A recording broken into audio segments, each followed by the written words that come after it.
This is NDTV, and you're watching Classics.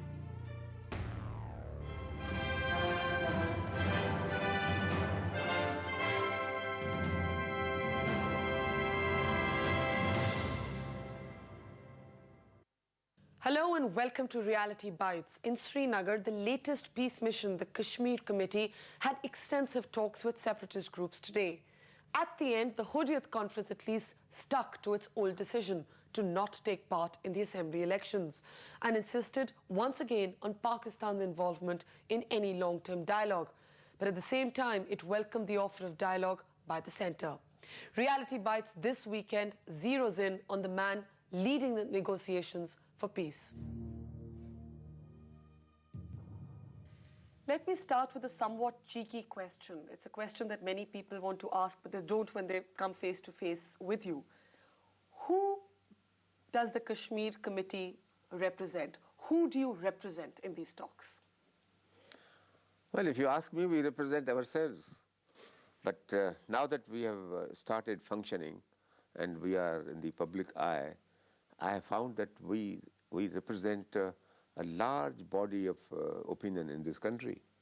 And that's why, you know, I get messages of blessings and good wishes, and everybody comes and says that we wish your mission complete success. Your critics say it's a self-appointed commission. Some would even go so far as to say Ram Jethmalani is doing this for publicity.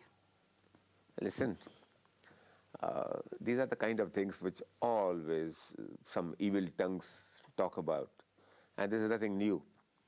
Of course, it's a self-appointed committee in the sense that we don't owe our existence to any government notification or any statutory provision. We are just members of the public who inspire confidence in some people in Jammu and Kashmir.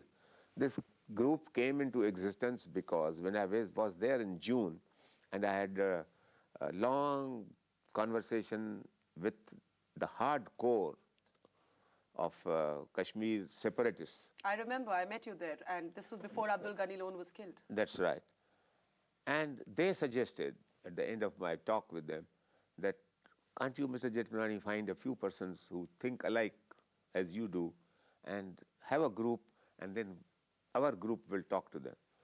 So it is in sort of compliance with that wish of theirs that I have managed to create this group.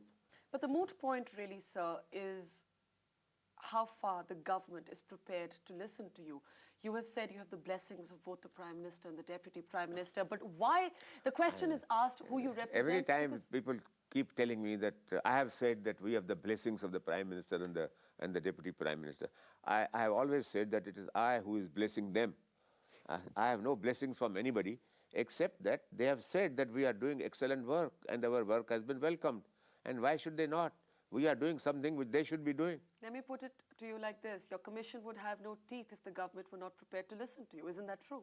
I beg your pardon. On the contrary, then we will probably be much more important, because then we will be in a state of direct confrontation with the government itself. Is that why Farooq Abdullah calls you the flag bearer of the Hurriyat Conference? Oh, Farooq knows in the heart of his heart that if at all I am a flag bearer of democratic decencies. He knows it very well. And what is this flag bearer? If we are talking to the Hurriyat to try to make them participate, the government is committed to securing maximum participation. The international community wants us to have a free and fair election. A free and fair election means an election in which every brand of opinion has a full expression. So that's what we are trying to do.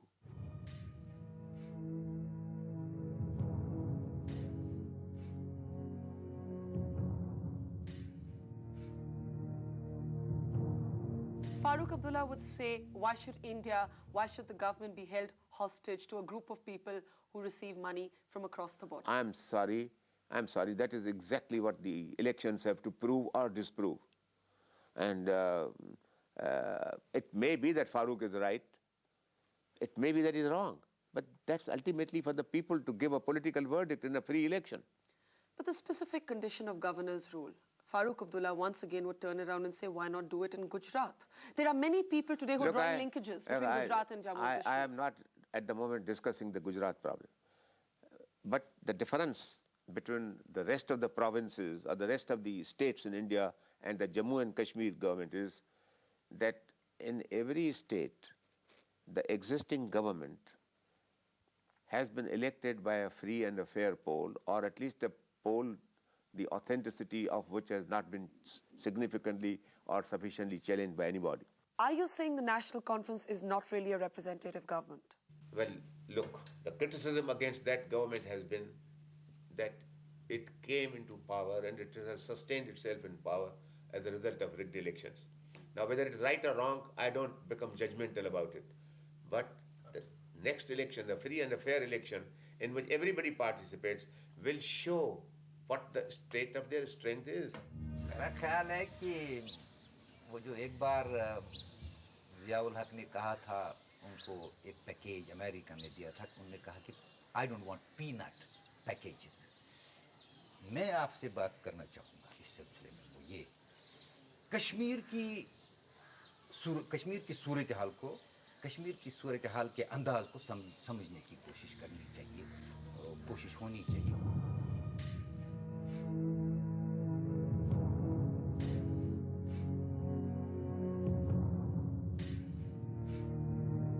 For those who say that the Hurriyat Conference does not really represent the people and is being given far too much importance by committees such as yours, what would you say?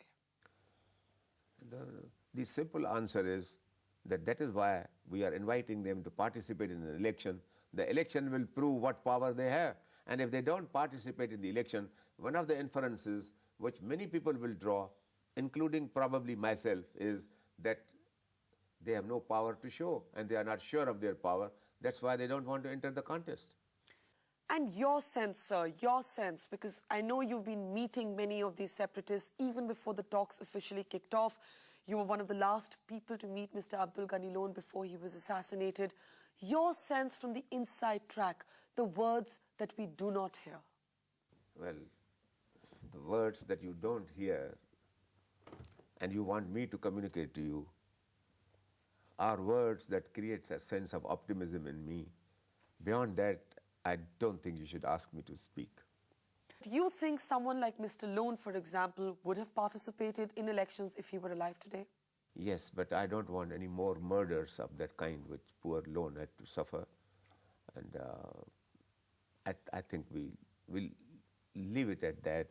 Let a collective decision be taken by the various groups there, or a decision by some who have the courage to break off from the rest and participate in the election.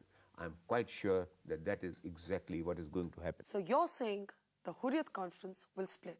I personally think that there are many elements in Hurriyat who will ultimately opt for participation in the elections.